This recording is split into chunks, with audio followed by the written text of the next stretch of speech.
Yo, what's going on, snipers, and welcome back to Nordic Islanders franchise mode here in NHL 25. So in last episode, if you did not catch it, we had the off-season rest of the stuff like free agency and also dealing with some RFAs, and it was an interesting offseason to say the least. We had to make a lot more moves than I was expecting. Basically, we had to trade away some people because we knew we couldn't sign them. We also had to sign people to contracts that we weren't expecting, like Nicholas, for instance, who did get a qualifying offer from the Chicago Blackhawks. I decided to match the offer controversially for $10.84 million. So it's a bit of an expensive contract, but at least right now Nicholas seems to be playing up to what that contract entails, which is really, really good. As you can see so far here through 19 games this season, he's got a 14-2-3 record with a .934 save percentage, so he might be on pace to potentially win a Vezina this season, which is exciting. So our team has been very good to start off this year, but there was some really tough decisions to make. Like I said, we also had to trade basically a couple players, basically to free up some cap space. We had to bring in another player for our team, that being Scrivens from the Dallas Stars. I'll actually show you him as well while we're at it. So we brought in Scrivens, who's an 85 at 29. He's only on a $3.9 million cap hit, so it's nice. He's a little rental player to basically just give us a bit more depth scoring. So far, he's been a pretty solid fit, I would say. He's not scoring as much as I'd like, but he is on pace to have a career high in goals potentially, I think, and also in points as well. So I think he's been a good fit here so far. Hopefully, he continues to get better. Obviously, if for some reason he falls off completely, we could always look to find a different sniper instead to replace him with. But I think right now he's a good little cap hit fit because we only have a few $1,000,000 in cap space at the moment. So actually not a few million. I thought we had less than $3 million. I thought we had only like $950K, but now it says we have $3 million in cap space. That's kind of strange.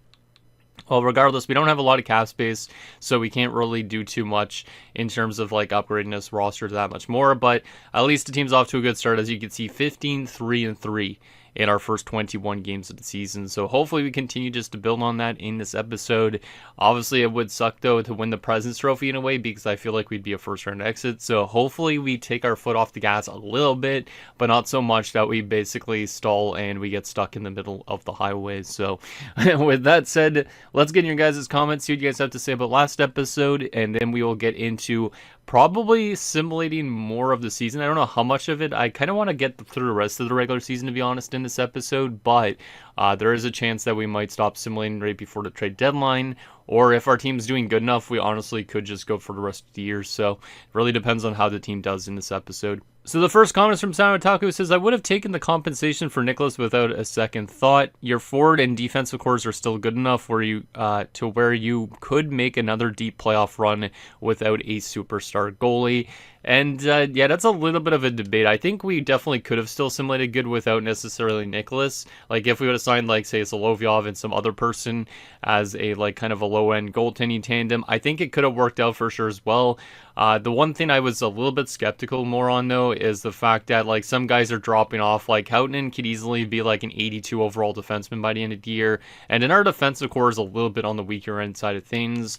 Our forward group also has taken a little bit of a hit because we don't have any 90 plus overalls in it, but I definitely see what you say with obviously we could have probably simulated just as good with a different goaltender.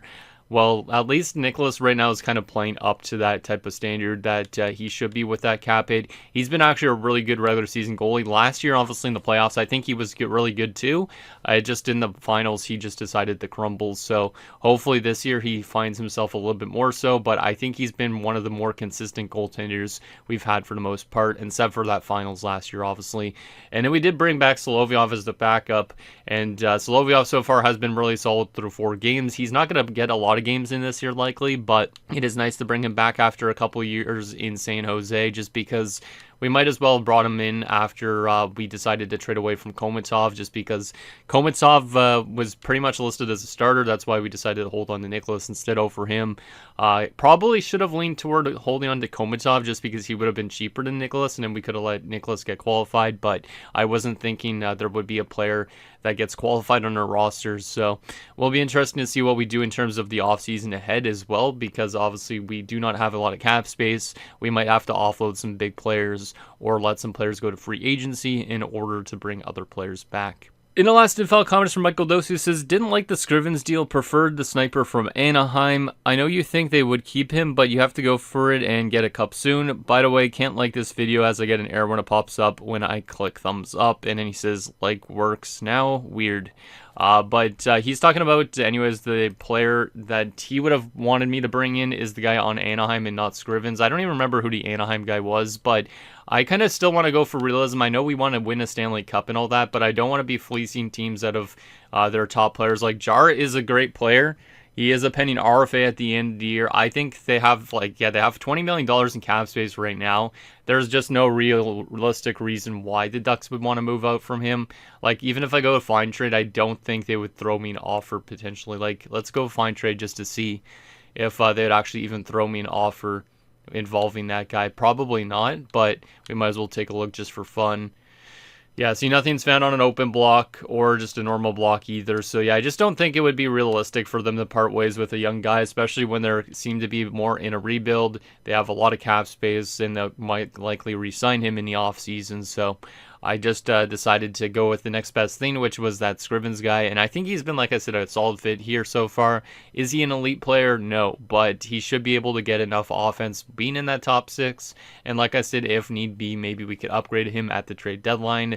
But it really depends on how this team simulates in this part of this episode. So with that said, I think we're ready to continue simulating. We're going to keep the team the exact same so far because obviously we are cruising on a 15-3-3 record. So let's continue to simulate up towards the trade deadline. I think we might get the rest of the regular season done in this episode, but really depends on if our team continues to win a lot of games. If we win the President's Trophy this year, though, I feel like we're definitely due for an early exit in the playoffs compared to the last number of years. So with that said, let's go to the 31st of December and see what we do in this month as we take on the high-flying New York Rangers. Kazanov is back from injury. I don't feel like he was injured in the last episode, correct? I got to just double-check on that. I guess he was? Well, no, he isn't because he's on the third line. I forgot about that. I'm not used to him being on the third line again. So we lose to the Rangers 6-3. That's unfortunate, but we bounce back with a 7-4 win over Toronto. Like I said, though, the Rangers are a really good offensive team, so that's probably why we lost to them. As Emilio Russell's been injured, let's go replace player on that. 3-2 win over Philadelphia. LA is another win. Yeah, see, it looks like our team's still doing just as good as we need them to do. Like, we should be probably one of the favorites for the President's Trophy this year if we continue on this pace. Houghton is back. He was never injured, I don't think, so we'll go continue playing. There's a win over Nashville, Minnesota, 5-2 loss. So a couple losses this month, but it is kind of good in a way because, like I said, we kind of want to maybe fall off a tiny little bit, not too much, but more so just so we don't end up obviously screwing ourselves out of a Stanley Cup potentially this season, because we should be a team that's good enough to make it back to the finals again this year, but obviously it really depends on what the AI wants to throw at us. So anyways, we got one more game left this month against Buffalo. Can we beat them? The answer is yes, we can. So 24-7-3 at January the 1st, which is fantastic for our first 34 games, already having 24 regulation wins. We're on 51 points right now. The next best team in the league has, actually there's Golden Knights who are on 55 points.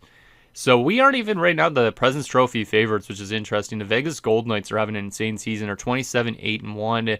There's also Nashville, who's 22-8-4. So there has been some really good teams this year. But we're by far the best in the Metro. And I'd say, yeah, we're by far the best team in the East. The Western Conference has some tough teams. But the Golden Knights are right now the best. I'm kind of surprised on that. They do have 2 more games played than us, but we're basically both on the same pace trajectory right now. So I think we got to continue simulating. Let's actually go back for a second. I do want to see if Nicholas's stats are still looking really good right now. And he's got a 928, so his save percentage has dropped off a little bit, but a 928 save percentage through 31 games. If he doesn't win a Vezina or a Jennings this season, I would be surprised. So, but he's been really good so far. Hopefully his second half of the season isn't lackluster. So let's go to the 15th, take this part up to the trade deadline a little bit slower. But like I said, we probably will look to see if there's any moves to be made, but I don't know if we will really make anything because we have such limited cap space. It'd basically more be like turning a player into another player just to upgrade it, basically. So Lindsey's been injured till March the 27th. Damn, that's a long-term upper body injury for a top 6 D man. So he won't be back until like after the trade deadline, which means maybe that's the type of area we need to look into. I don't think I could trade away injured players though, which is unfortunate, as there's back-to-back losses after that injury. And in Montreal is an OT win. So 28-10-3. Let's go look at that injury a little bit on Lindsey. We know he's back in late March. So who is in the lineup again instead of him then? I think it's a younger defenseman, right, that's never played before. I can't remember who our scratch was. So if we go to defense. Oh yeah, Strombolopoulos. Strombo so far has been actually not that bad in his 2 games, though. He's got 2 points and he's a +2. He's already got a fight, too, in his 2 games that he's played. So he's looking decent. He's got a game-winning goal, and that was his first goal of his career. So maybe we are okay with just keeping Strombo in the lineup. He was a former first-round pick. So, yeah, that might not be a bad idea with Lindsey being injured. Lindsey also was losing morale due to ice time. He was playing fantastic through 39 games, very good defensively. So it does suck to lose him. We could still look to upgrade our defense if we really want to until he's back, but it's not necessarily a huge thing. Because I think right now Strombo looks like he could be a good fit in that spot. So I think right now our forwards are still good, our goaltending should be still good, and our defense should be still good. Nicholas is now rocking a 926. So yeah, he is getting a little bit worse as the season's going on, but having a 926 at this point in the season is still like top notch. So I think we got to just continue simulating and see what we're looking like around the trade deadline. And at the trade deadline, we could decide if we actually want to continue making moves or not. We are going to be taking on Vegas here shortly, which should be an interesting one. The battle of the 2 best teams in the league, I think, at that point. So let's go to this game against Utah and see if we can beat the Golden Knights this week. If we do, we could literally beat any team. Washington is a loss. Vegas is a win. Okay, so we do beat the best team in the league, but we did lose to the Washington Capitals. So there has been a couple losses in the last 5 games, but we have been able to beat some good teams, which is nice to see, as there is another injury, and is unfortunately to Lehman. He is out till the 2nd, so it's not super long term. Let's go replace player on that. But we have definitely lost a lot more games since Lindsey's gone down due to injury, which is unfortunate. But our team just picked up back-to-back shutouts, so never mind on that. And one more game left this month as Lehman is back already. We'll get him back into the lineup. But I feel like our team's doing still pretty good. I know we've been battling a couple injuries here and there, but we seem to be doing decently. Lehman being only an 83 kind of sucks. Like, he might be having to be a guy that gets dealt in the offseason because of that rating. But 32, 13, and 4, we are on 68 points in 49 games, which has us 3rd place in the entire league now. The Preds are number 1. You have the Golden Knights number 2. Us number 3. The Oilers are number 4. There's a lot of good Western teams right now. But we are still the best team in the East, only by 3 points. So Florida's trying to catch up a bit. But we are easily winning our division at the moment. We're 14 points up on the Rangers for first place in this division. So we might easily be able to win the Metro. But that might be still risky in terms of making it far in the playoffs this year, because usually our division's one of the tougher divisions, I feel like, in the NHL. So let's continue simulating. I know we've lost a couple games recently, but like I said, a little bit of a fall off is good, because if we win the President's Trophy, that's where we might be a first-round exit, and I don't really want that to happen. So New Jersey and Seattle, can we beat these 2 teams? The answer is no and yes. 5-0 loss to New Jersey and a 3-1 win over the Kraken. All right. Like I said, we've definitely lost a lot more games over the last few weeks, but it is still a convincing record because of how we started off this year. So let's go through another week. We got 3 games: Carolina, Columbus, and Florida. Can we do well against these 3 teams? Carolina is a 5-1 loss. Yikes. Columbus is a 7-1 win, and Florida's a 5-1 win. Our defensive play definitely has been a little bit more inconsistent, too, as of late. I think it's definitely to do with that Lindsey injury. Once he's back, we should be better defensively on that top 6 pairing. I feel like Strombo might be a bit of a weakness, but right now, I don't really care too much if he's in the lineup. So let's go through another 3 games. Rangers, Oilers, and Sharks. So Rangers are obviously a solid team. They're the behind us in our division. They actually fell off to the wild card now, so it is a tight race between wild card and second place after us. The Oilers right now are doing really well, and then the Sharks are not doing good as they typically do. So let's go through these 3 games, see if we can maybe get 2 of the 3.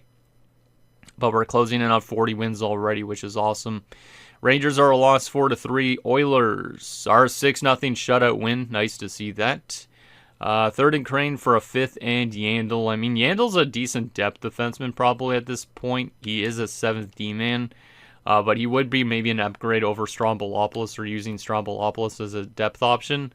Yeah, he's not a bad D-man, this guy. Like, he would be an okay depth defenseman, but I prefer to bet Strombo some games. And Strombo, I think, goes through waivers too. And I do not want to have to send him down and have him get claims. So we're just not going to take that. San Jose's a 5-4 OT win. Nice. So our offense has been pretty good in some of these games as well.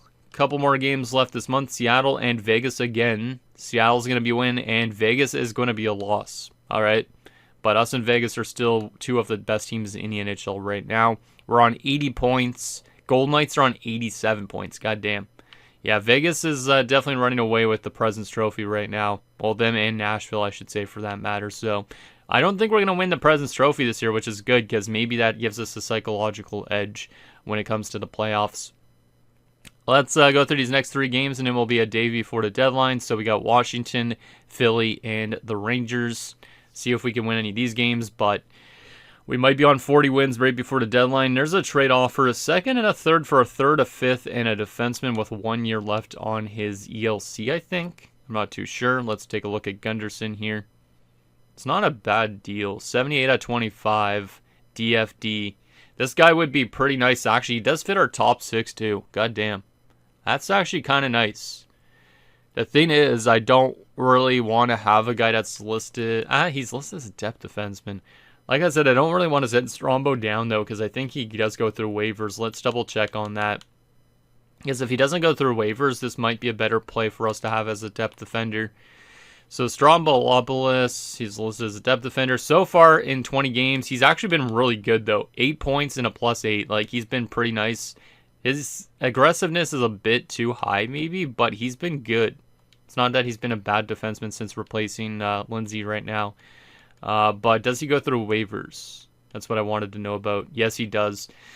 Yeah, see, that's the problem. Because once Lindsay's back, I'd have to send somebody down on waivers. And Gunderson would go on waivers as well, right? Yeah, he would.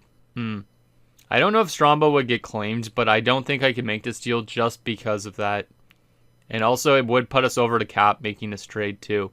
Which also, once Lindsay is back, we'd have to send somebody down. We'd be in a bit of a uphill battle. So we're going to go exit on that. It is a nice offer, but we're going to decline that just because we do not know if it really makes much sense for us. It probably does make sense, but I don't really know about sending Strombo down and maybe getting him claimed. So Russell's been injured again. He's out till the 9th, so it's not super long term. Replace player on that. We do beat Washington 6-1. Philadelphia we lose to, but we do beat the Rangers. So we do have 40 wins a day before the deadline. Really impressive. Let's take a look at updated team stats right now. We are 3rd in goals for per game, so we're a great offensive team. We're number 1 still in goals against per game, which is absolutely fantastic.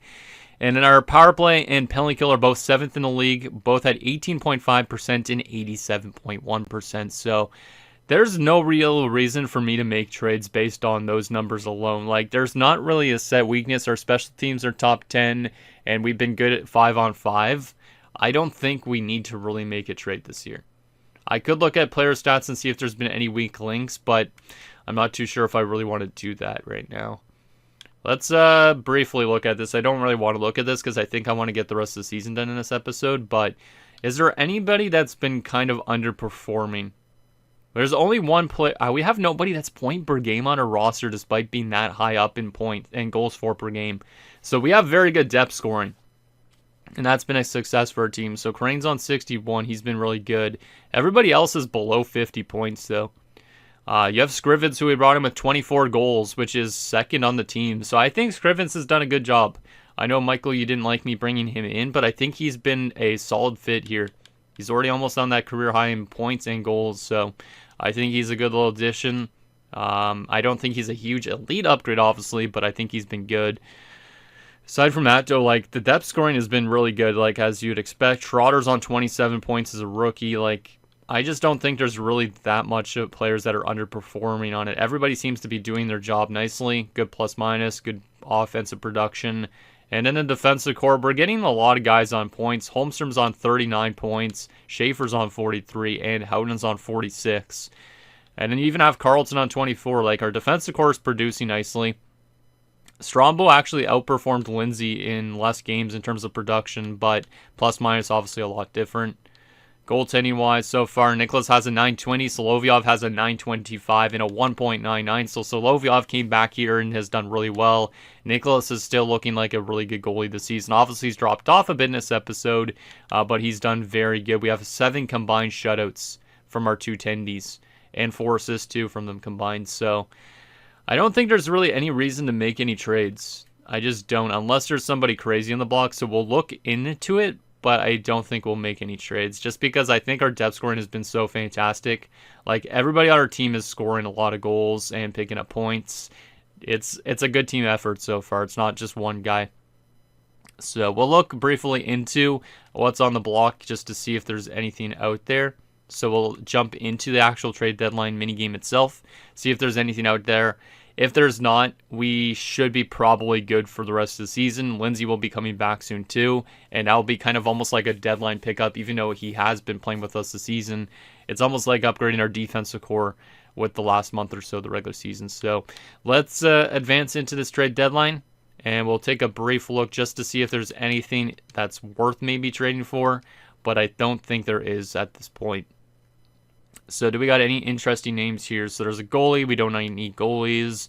Malmavara is a right-wing playmaker. I'd prefer a sniper if I wanted anybody. Gunderson is a power forward. I don't think this guy's worth bringing in. He's also got a high-ass cap hit. We got to be worried about the cap hit, too. There's Little and Listen. Or Leeson, I should say. Schoenmakers. There's Tatar, our former defenseman. He's making $15 million. There's already been a trade. We aren't going to look at those trades till afterwards. Komatov, our former goalie. We dealt him away, and he signed a contract, but he's immediately on the block, which is kind of hilarious. Don't know why he's on the block already in Dallas. Antropov's there as well. What is Antropov as a player? He is, does it say? No, two-way. Yeah, I don't see really anybody in that top 10 player list. If we go to available and just look after the top 10, is there anybody crazy? Let's see. Jung, Grinder. Oh my goodness, I hate how the trades that happen interrupt you while you're scrolling on this. It's kind of annoying. Owens is a sniper, but he's not great. Greening's not bad, but he's a grinder. There's O'Reilly as a sniper, but he's 32 years old, making 9.4. Yeah, I'm honestly not seeing a lot. There's a lot of old veterans that aren't as good as, like, obviously when we brought in Belchets last year. So I think we're not going to make any trades. And it might be risky, but I think I like the way our team's simulated right now. And I know a lot of the players on our roster have a lot of experience already, so that should hopefully help us for a potentially good playoff run. All right, was there any blockbuster trades this year at the deadline? There was no blockbuster ones according to the thing, but any former players get dealt this year at the trade deadline? Let's see. Just looking for former player names that I haven't seen in a bit, as I know there's a lot of former players still playing in the league at this point. Let's see. So far, not seen anybody that used to play with us. Oh, there's maybe... Wait, was that the Hilbert that was with us at the start of the season? I think so. Because did I trade him to Ottawa? I can't remember. But if that is the Hilbert that was with us at the start of the season, he gets dealt to Chicago in a deal for Hugo Bergeron. I don't remember if it is or not. Aside from that, Brian Biggers has been dealt from the San Jose Sharks to the Philadelphia Flyers with Albrecht, who used to also play with us. I forgot about him. Noel Albrecht, I think his name was. So those two guys off to Philadelphia from San Jose. Leeson, our former player, as well, got sent to the New York Rangers. So that's a pretty substantial addition for the Rangers, and it's kind of scary because he's likely going to be playing on a top line with like Guerin. Actually, does Guerin play left wing? What position does Guerin play? I can't remember, but regardless, Leeson heads off to the Rangers, so we'll have to face off against Leeson a lot probably as the rest of the season goes on, maybe even in the playoffs, but the Jets get back a first-round pick and a prospect in that trade, so it sucks that we didn't hold on to Leeson longer because he could have netted a nice return. Aside from that, any other former players that I recognize? Trying to make sure I mention any of them. Ulf Sundin got dealt to Edmonton from Detroit. All right. Somehow netted back a first-round pick. Okay. Anybody else that I recognize here? Oh, Tatar got dealt to Boston. That was one of the first trades that happened actually at the deadline, or the first trade I should say that happened. So Tatar, our former defenseman, goes to the Bruins from Buffalo with a 7th rounder, and then Buffalo gets back a bunch of other players. Bunch of defensemen for the most part, other than Brassard. And there was a trade before the deadline, but I don't know who any of those guys are. So, interesting trade deadline. I think we're ready to continue simulating. Lindsay should be back relatively soon. I think it was near the end of March, though, so it's still a couple weeks. But let's continue to simulate. We are definitely going to be a playoff team this year, which is good. But obviously, hopefully it's for a long run, and it's not just going to be a first-round exit after a good season. Let's go a couple weeks at a time here. As Russell's already back, so that's good news. Because I think Russell was injured, right? Yeah, Ramjit Singh was in for him. So we'll take out good old Raymer. And we'll throw in Russell back onto that 4th line. I think I like the way this team is set up. It doesn't have a crazy high overall players, or our top 6 is absolutely like crazy stacked. I feel like it's almost better to be a little bit more balanced like we are right now. So hopefully that gives us a good chance this year in the postseason. All right, so there's back-to-back losses. Not great, but like I said, it's okay to lose a couple games near the end of the season because maybe that means the better playoffs is ahead. We do lose to the Rangers as well, so we've lost 4 of our last 5 games, so this might end up hurting chances to win some awards like some Vezinas and all that, but Lindsay's back apparently, which is really good news. It's been a bit since he's played, of course. So unfortunately for Strombo, he's going to go back to being scratched, but maybe he'll get back in the playoffs at some stage if somebody's not doing too well. So Lindsay comes back in. Game against Chicago is a loss. We do beat the Jets for 42, 22, and 5. So yeah, we're definitely sliding a bit. Like, we honestly could still lose this division, which would be insane, but I think we're in a really good spot that it doesn't really matter anyways at this point in time. Let's continue simulating. Like I said, if we slide into the playoffs on a bad note, we might end up starting to win games to start the postseason instead. We lose to Detroit in a shootout, New Jersey and Montreal coming up. 6-1 win and a 4-2 loss. Yeah, definitely not a great month of March for us. We're now 43, 23, and 6. But obviously playoffs should be relatively clinched soon.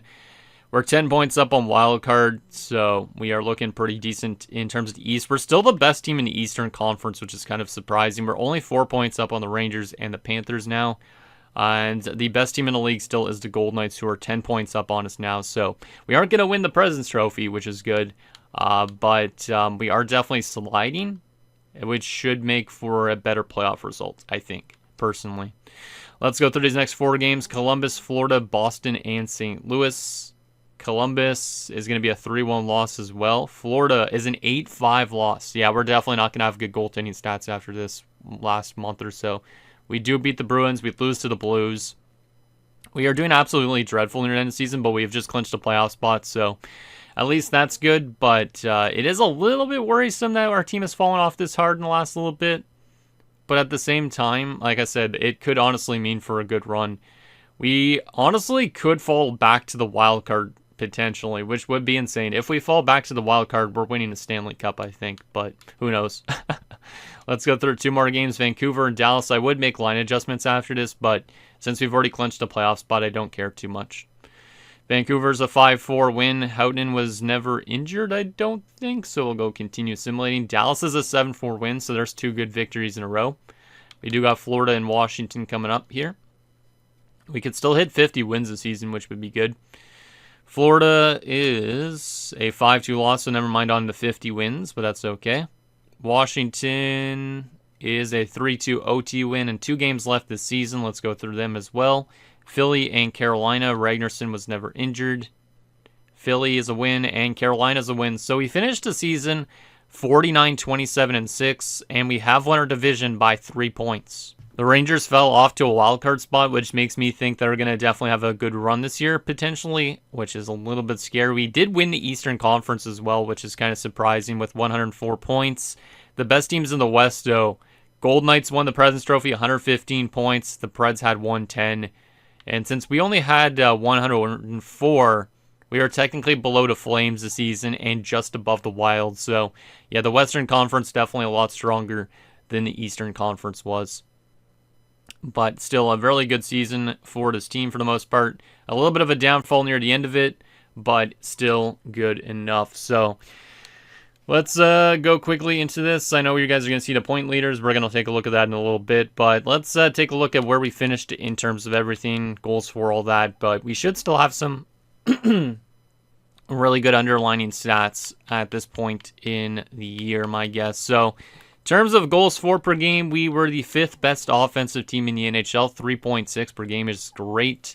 Obviously, a little bit of a fall off probably near the end, but to be still a top 5 offensive team is really good considering nobody on our team was point per game. In terms of goals against per game, we did fall off to the 2nd best defensive team, so there's a chance that we probably don't have a Vezina Trophy winning goaltender. We definitely don't have the Jennings. But Vegas might have the Vezina Trophy winning goaltender because we had a couple rough games near the end of the season. Power play percentage, our power play was pretty good as well, 18.9%, which is 4th in the league, not 5th, what am I saying? So, in general, looks like a lot of our stats were really good for where we finished. And also very good on the penalty kill, 87.2%, which is also 4th place. So, good special teams, good 5-on-5 play. We also had 12 shorthanded goals, which was a 3-way tie for 1st place in the league. So, we could score shorthanded as well. 27, 12, and 2 on home ice, 22, 15, and 4 on the road, and 6, 4, 0 in our last 10 games. I think we're going to have a good playoff run this year again. I feel like just because we fell off so much, I think we could definitely make a good run in the rest of the season. Because there's definitely going to be some Western Conference teams that get knocked out quite early because they assimilated so good. Which means there might be a good chance of us going far. Because like Florida, Florida's a good team too. They almost took our Eastern Conference top spot. But they aren't a huge threat. Pittsburgh's maybe a bit of a threat. It's always the same teams I feel like they were always going up against in the playoffs. So will be interesting to see who ends up being the best by the end of the season. But there's that. Let's take a look at some player stats. Actually, let's quickly hide this briefly so we can go by each individual position because I do not want to have any spoilers. Let's go with that. Boom and boom.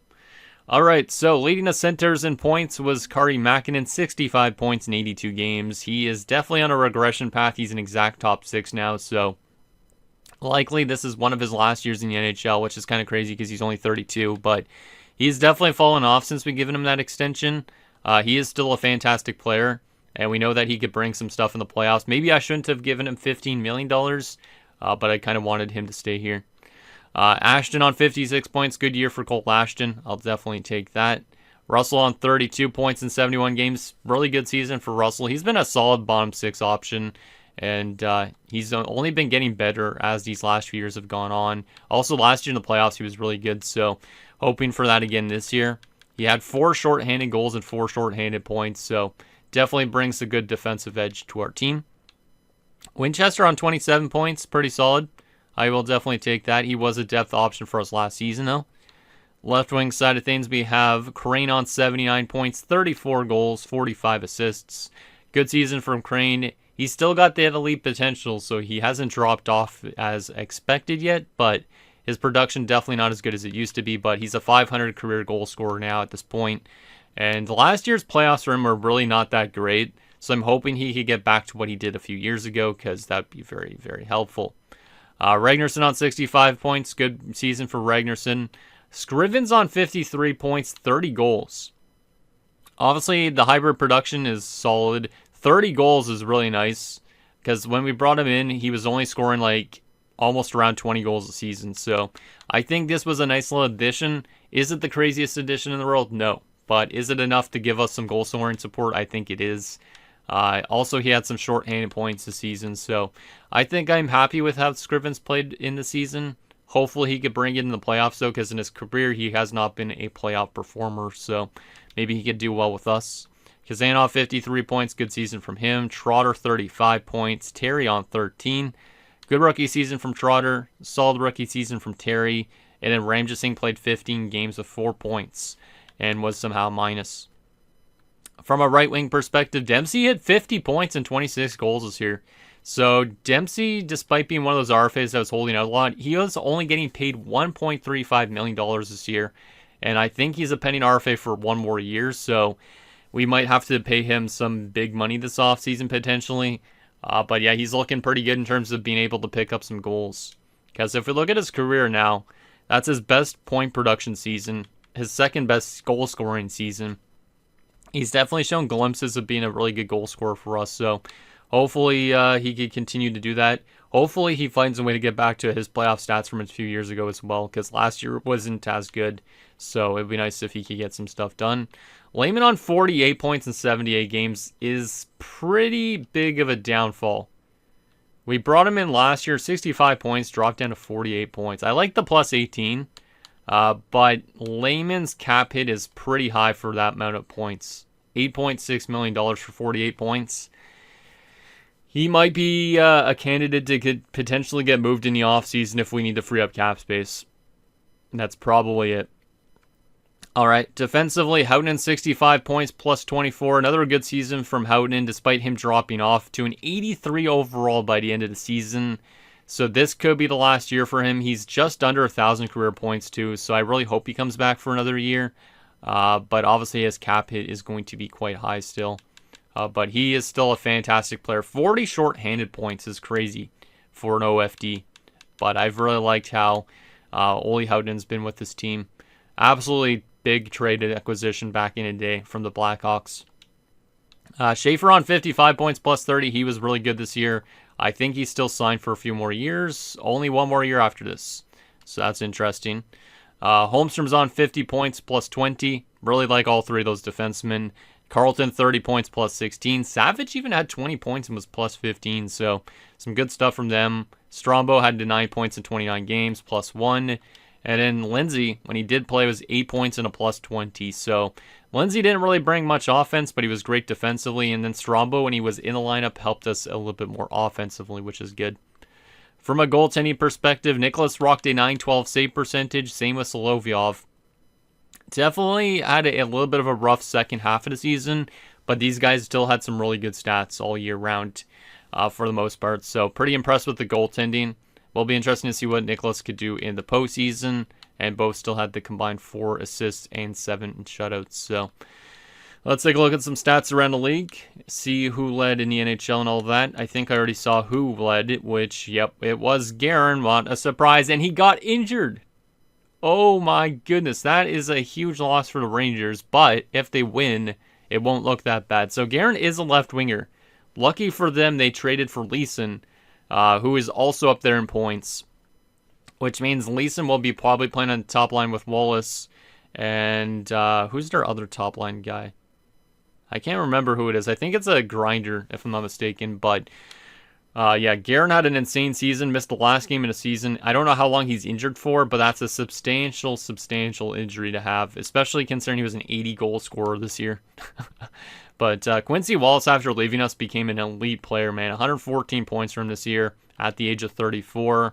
You have Pettinen up there with 112 points for the Penguins. Bjorkstrand, that used to play with us, 107 points. He's been great in Nashville.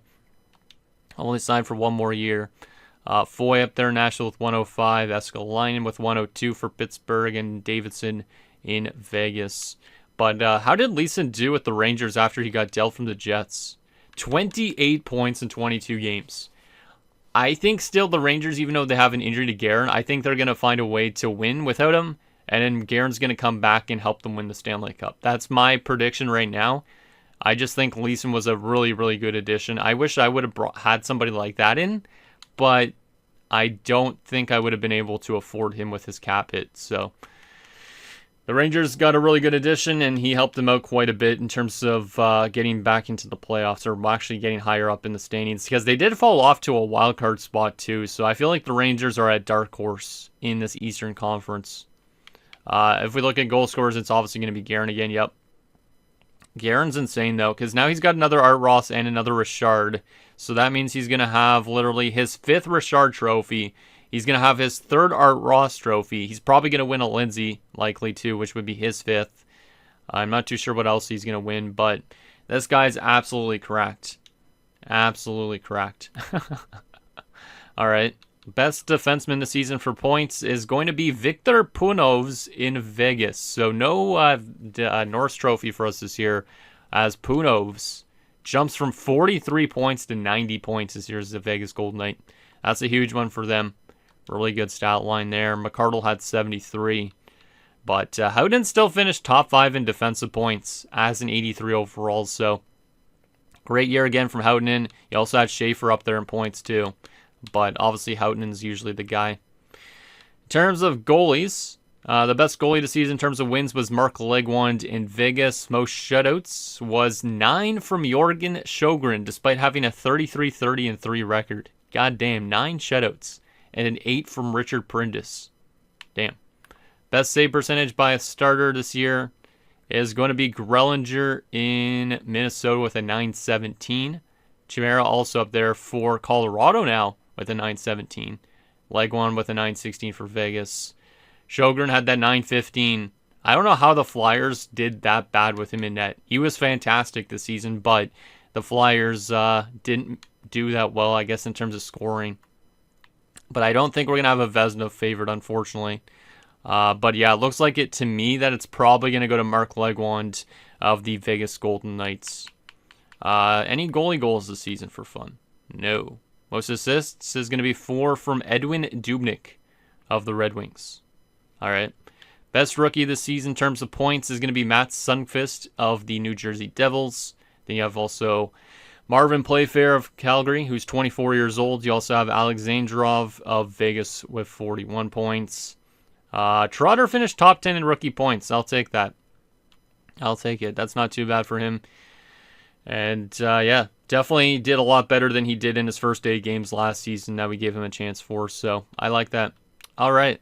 So there is the stats around the league. Let's actually briefly take a look at how long until Guerin is back. Because, like I said, I feel like the Rangers are going to find ways to win rounds without him. He's going to come back and they're immediately going to find a way to win the Stanley Cup. That's just my guess.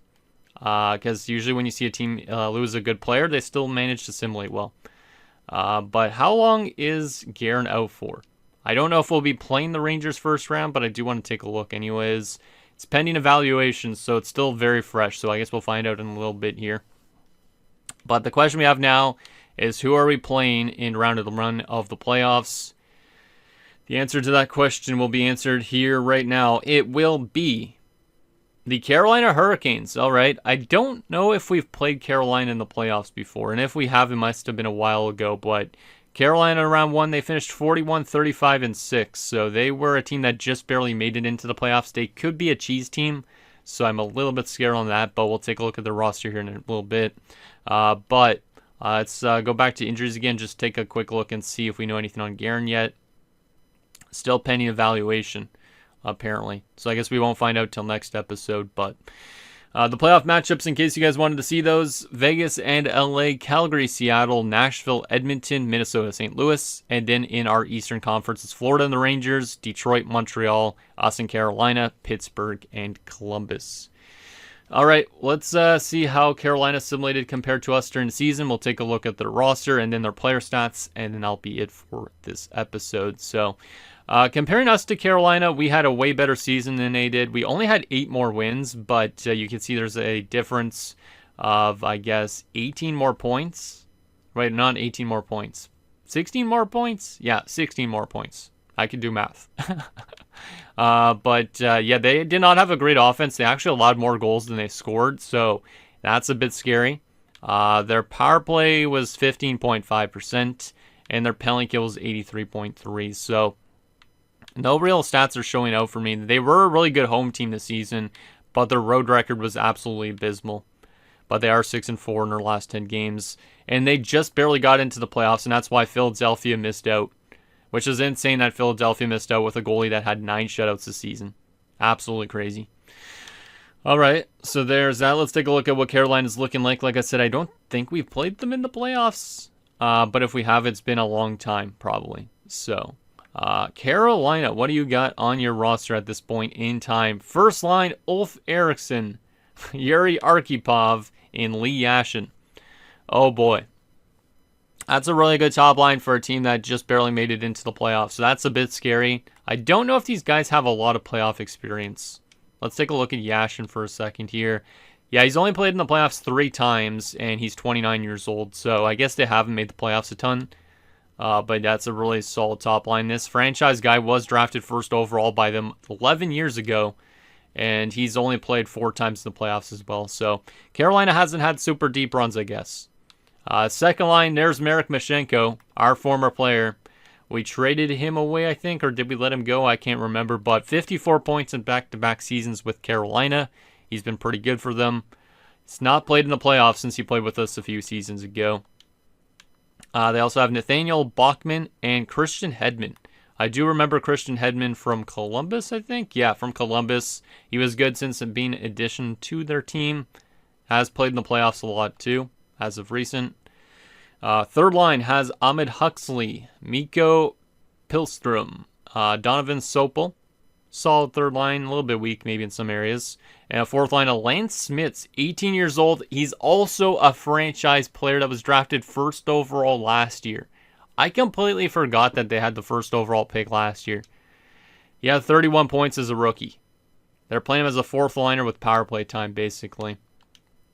All right. And they also have Emmanuel Payer and Bennett Pronger. So they might be one of the only teams I've seen that have had 2 franchise players on their roster. One of them is already getting a little bit older, though. And the other one's quite young. Oh, my goodness. They have 3 franchise players. Actually, well, Eriksson must have jumped to a franchise because he was drafted second overall. But my God. I don't think I've seen a team with 3 franchise-level players. Like, that's kind of insane. Wow. Okay, well, Carolina is definitely scaring me with the fact that they have 3 guys that have franchise potential right now. And Eriksson, I think he's just jumped up in production. That's helped him a lot. And he's jumped up to a franchise. I think he's still more of an elite player.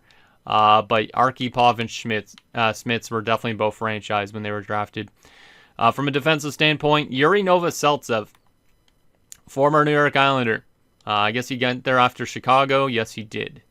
20 points this season, -9. Hasn't played much in the playoffs since he left us, too. So, has won a Stanley Cup, though, after leaving us with the Chicago Blackhawks. They also have Walker Osgood, another former New York Islander. I don't know what's with all these former Islanders, man. 2 years in Carolina now for him. He was -12 this season, yet they still made the playoffs. It's crazy.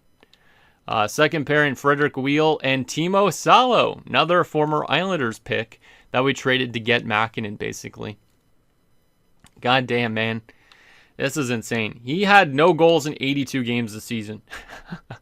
Talk about a pure-on DFD, goddamn. And then their third pairing has Lou Esposito and Leonard Tanaka. So, 3 former D-men. I mean, Salo never played a game with us. And then they also have Mashenko, so 4 former players. They have a bunch of franchise players. And in goaltending, they have a guy named Amari Beta, who was drafted by Carolina, and a guy named Corey Budens, who was drafted by the Flames. Oh, man, this I feel like is going to be a series that we got to fight off the cheese. I think they're an okay team. They have the potential to be decent, but their season wasn't that great, so I really hope that we don't get cheesed in round 1. And then their depth options, Reese Haynes, Dwayne Mann, what a name, and Shane Hendrickson. All right. So that's an interesting Canes team. I don't really know who produces on this team other than that top line, but let's take a look at some stats from their team this season just to see if there's any underdogs on that roster that we need to look out for. But kind of an interesting Canes team.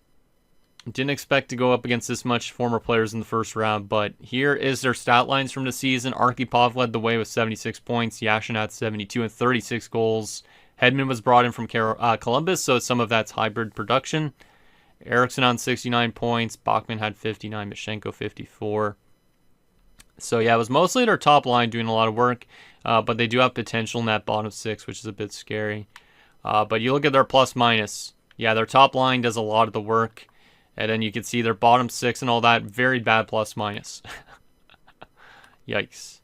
From a defensive standpoint, yeah, Novoseltsov and Osgood were both minus.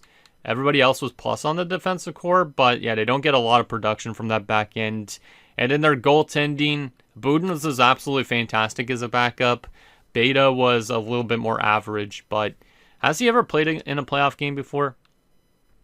He never has, and he's 29 years old. Damn, that's actually kind of insane. So I wonder if they'll play him or if they'll play Budins, who was a Columbus Blue Jacket, or not Columbus Blue Jacket, Calgary Flame before. This guy seems like an underrated goalie based on his stats from this year and a few years ago. Oh boy. Oh boy, oh boy. I feel like we could get cheesed, but I also feel like our team has the experience that we should not get cheesed, but it's a bit of a scary situation for sure, going into the playoffs with a good record like this. So anyways, guys, that's going to do it for this episode of New York Islanders franchise mode. So in next episode, we will take it to the first round of the playoffs against the Carolina Hurricanes as we look to not get cheesed and look to find ourselves to the next round. Obviously, there's some tough teams in this Eastern Conference and also in the Western Conference. So I'm hoping our team can make it back to the Cup Finals or Conference Finals this year. Obviously, we don't have a lot of time left to win a Stanley Cup, so this might be one of our last chances to win it. Obviously, some tough decisions coming this offseason too, regardless of win or loss. So hopefully our team doesn't fall off too hard in the playoffs, and hopefully we find ways to win more games. So anything down below, and I'll see you guys next time.